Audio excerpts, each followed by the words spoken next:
Hello everyone, welcome to my YouTube channel Jaggesh Biology, and today in this video I'm going to discuss about parallel access theorem from the class 11th physics. तो चलिए शुरू करते हैं अपनी video को।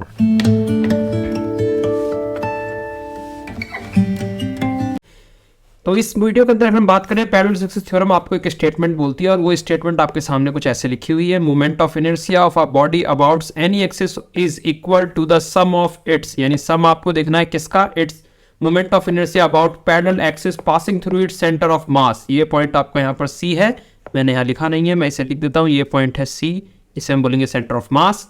और इस centre of मास के उसने कहा सेंटर ऑफ मास से जो पैरेलल एक्सिस है उसका मोमेंट ऑफ इनर्शिया निकाल लीजिए आप, जिसे हमने यहाँ पर माना आई सी, यानी आपको आई सी लेना है और साथ में आप सम लेंगे, ऐड करेंगे product of its mass and square of the perpendicular distance between the two parallel axis, यानी आप प्रोडक्ट ऑफ मास, यानी यहाँ पर आप आई सी प्लस में एम और साथ में जो हम परपेंडिकुलर डिस्टेंस मानने वाले हैं वो आप यहाँ पर निकालेंगे। तो असल में हमें प्रूव ये करना है, अगर आप देखें यहाँ पर तो ये है I naught equal to I C plus में एम एच स्क्वायर, ये हमें प्रूव करना है जो कि हमारा परपेंडिकुलर डिस्टेंस है एच स्क्वायर, अगर हम यहाँ बात करें। ओके, तो आपको इसको सॉल्व करने के लिए सबसे पहले पता होना चाहिए मोमेंट ऑफ इनर्शिया का फॉर्मूला जो होता है summation of M R square. M is the mass और R is the, R basically क्या है, परपेंडिकुलर डिस्टेंस है और उसका हमने स्क्वायर लिया है अकॉर्डिंग टू दिस कंडीशन।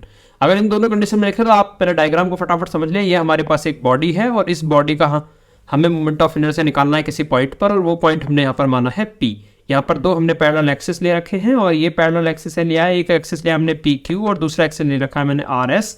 और इस पैरेलल एक्सिस की बात करें तो पहले वाले पैरेलल एक्सिस का जो मैंने मोमेंट ऑफ इनर्शिया लिया है वो लिया मैंने आई नॉट, और दूसरे को आई ओ मान रहे आई नॉट कह लो, दूसरे को मैं मान रहा हूँ आई सी।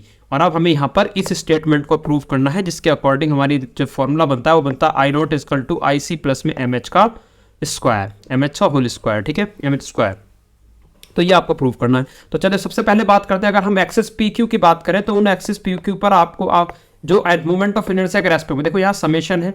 अब हम क्या निकाल रहे हैं, हम एक पॉइंट का निकाल रहे हैं, ऐसे बहुत सारे पॉइंट से मिलकर ये पूरी बॉडी बनी है। तो इसलिए हम क्या करेंगे, डीएम मानेंगे, एक छोटे से एरिया का जो हम मास मानने वाले हैं वो हम मानेंगे डीएम, और उस डीएम का हम इंटीग्रेशन करके पूरा निकालेंगे। अब आप जानते हो फॉर्मूले के अकॉर्डिंग एम का हो जाएगा डीएम और डिस्टेंस तो हमारे पास था यहाँ से लेके यहाँ तक का इस पॉइंट का आर स्क्वायर, तो इस हम आर स्क्वायर को ले लेंगे। तो आपके पास आई नोट की जो वैल्यू आएगी वो आ जाएगी integration of R square D M, ये हो जाएगी इक्वेशन फर्स्ट। ऐसे ही आप आईसी को लीजिए, जब आप आईसी के रेस्पेक्ट में जाएंगे यहाँ पर तो आईसी के रेस्पेक्ट में इस पॉइंट पी पर निकालेंगे तो ये आपका जो डिस्टेंस है वो है आर स्क्वायर, और क्योंकि आप पॉइंट मास के लिए निकाल रहे हो, सिंपल छोटा सा मास है तो उसके लिए हम लेंगे डीएम। तो आपकी जो इक्वेशन बनेगी आईसी के लिए वो हो जाएगी आई आर स्क्वायर, मतलब आर नॉट स्क्वायर जो कि दूसरी पैरेलल एक्सिस के लिए था, आर नॉट स्क्वायर और इनटू में डीएम। इसे आप इक्वेशन फर्स्ट मानिए, इसे इक्वेशन सेकंड मानिए। अब इस डायग्राम को ऑब्जर्व करिए, तो इस डायग्राम में ये एक स्ट्रक्चर हमने पूरा लिया है, ट्राइंगल हम ले रहे हैं जिसका नाम है ओपीडी, और अगर इस बॉडी ओपीडी में ले तो ये एंगल हमें मिल रहा है 90 डिग्री का। उसके अकॉर्डिंग अगर हम पाइथागोरस थ्योरम लगाएं तो हमें मिलेगा R square equal to H plus में एक्स का स्क्वायर और साथ में आपको ये पीडी का स्क्वायर, ये वैल्यू आपको यहाँ देखने को मिलेगी। और वही हमने यहाँ पुट करी है OP square PD square plus में ओडी स्क्वायर जो कि है आर स्क्वायर प्लस में पीडी स्क्वायर प्लस में एच प्लस एक्स का स्क्वायर। अब हमने इसमें आगे क्या करा है, इसके अंदर आर स्क्वायर को आर स्क्वायर रहने दिया, इस पीडी स्क्वायर को as it is PD square रहने देंगे, और एच प्लस एक्स स्क्वायर के अंदर हम एक फॉर्मूला लगा देंगे ए प्लस बी का whole square equal to A square plus में 2ab प्लस में बी स्क्वायर। आपका मैथमेटिक्स का फॉर्मूला है सिंपल सा जो मैंने यहाँ लिखा है, अब ये आप इसमें अप्लाई कर देंगे इस रीजन के अंदर।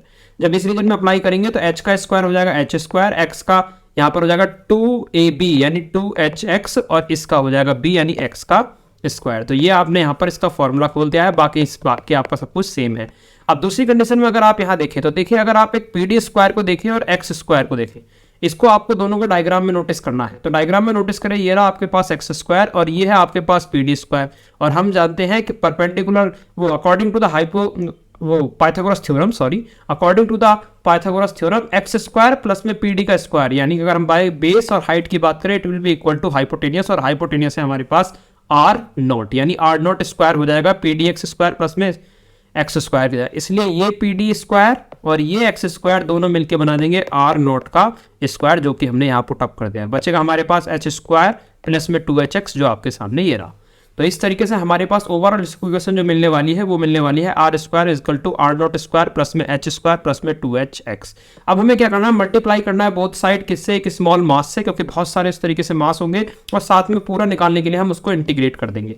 तो आप इधर भी इंटीग्रेशन करेंगे और इधर भी इंटीग्रेशन करेंगे पूरी बॉडी से। जब आप इसका इंटीग्रेशन करेंगे तो ये इंटीग्रेशन इसके साथ भी होगी और इसके साथ भी होगी, साथ में सबके साथ हम लगाएंगे डीएम, क्योंकि हमने कहा हमें क्या करना है, सबसे पहले मल्टीप्लाई करना है डीएम से और फिर उसको इंटीग्रेट करना है। तो यही हम करने वाले हैं, सिंपल सा। देखिए आप आगे की तरफ मूव करते हैं तो इस आर का करा तो ये बन गया आर स्क्वायर डीएम का इंटीग्रेशन, क्योंकि डीएम से मल्टीप्लाई हुआ था और इंटीग्रेशन हमें करना है। इस आर नॉट का भी करेंगे हम तो डीएम पीछे लग गया, इंटीग्रेशन कर दिया। एच स्क्वायर करेंगे, एच स्क्वायर का डीएम पीछे लग गया, इंटीग्रेशन कर दिया। और 2hx का करेंगे तो इसमें भी डीएम पीछे लग गया और इंटीग्रेशन कर दिया। अब यहाँ पर अगली कहानी समझनी है। तो सबसे पहले ही शुरुआत में मैंने एक इक्वेशन लिखी थी, याद करो, जब हमने बताया था कि अगर हम आई नॉट पे मोमेंट ऑफ इनर्शिया निकाले पहली एक्सेस पे तो वो था आर स्क्वायर डीएम इंटीग्रेशन। और यहाँ पर ये भी देख लीजिए, ये है आर नॉट स्क्वायर। तो ये दोनों वर्ड हमें यहाँ मिल गए हैं। ये देखिए आर स्क्वायर डीएम, तो ये हो जाएगा आई नॉट, आपने वहां से वैल्यू पुट कर दिया फ्रॉम इक्वेशन 1 और 2 से। और यहाँ पर आर नॉट है, ये था आई का आई सी के बराबर। तो ये दोनों तो आपके यहाँ पर सॉल्व हो गए। बचा हमारा ये H square DM. H square यहाँ पर कांस्टेंट होता है, वो बाहर आ गया। और आप जानते हैं डीएम एक पार्टिकल का मास था। ऐसे बहुत सारे पार्टिकल से मिलकर बॉडी बनी है, तो सब जब जुड़ेंगे तो उसका पूरा मास बन जाएगा, जिसे हम ले रहे हैं कैपिटल एम। इसलिए डीएम का जब आप इंटीग्रेशन करोगे, जिसका डीएम का इंटीग्रेशन हो जाएगा एम, और एम क्योंकि पूरी बॉडी का मास है तो हम इसे कैपिटल एम लिख रहे हैं। तो ये क्या है, mass of the body, mass of the body, आपका मास ऑफ द बॉडी, ऐसे याद रखेंगे आप। तो ये हो जाएगा एच स्क्वायर एम प्लस में 2hx dm की अगर हम बात करें तो 2h इसमें कांस्टेंट बाहर आ जाएगा और बचेगा x डॉट dm, यानी एक x आपका डिस्टेंस है, एक उस पॉइंट पर जिस पॉइंट पर हम बात कर रहे हैं निकालने के लिए। जैसे यहाँ पर एक परपेंडिकुलर डिस्टेंस है और ये आपका x है जो हमने ऊपर के डायग्राम में देखा था, और इस पॉइंट पर p था और ऐसे करके आपका ये r नॉट था। तो अगर हम x को मल्टीप्लाई करते हैं मास के साथ, एक स्मॉल मास के साथ, तो एक कंडीशन बनती है, वो आप जरा यहाँ नोट करी हुई है, जरा ध्यान से देखिए इसे। इसमें लिखा है as algebraic sum of all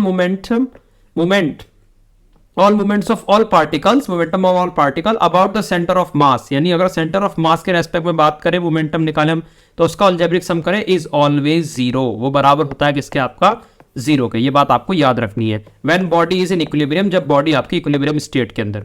इसलिए आपका जो x जो डिस्टेंस है, डीएम जो मास है, उसका इंटीग्रेशन करोगे it will be equal to zero. यानी यहां से जब 2h आपका एक कांस्टेंट बाहर आ गया तो ये x डीएम बराबर हो जाएगा जीरो, और जीरो को अगर आप 2h से मल्टीप्लाई करेंगे तो ये भी हो जाएगी जीरो। दैट्स वाई आपके पास फाइनल इक्वेशन जो आएगी वो आएगी I naught is equal to I C plus में एच स्क्वायर एम प्लस में जीरो। और एच स्क्वायर एम हम जानते हैं मास का, तो ये जीरो हट गया, आपके पास फाइनल इक्वेशन आ गई आई नॉट आई सी प्लस में एम एच स्क्वायर, और यही हमें प्रूव करना था।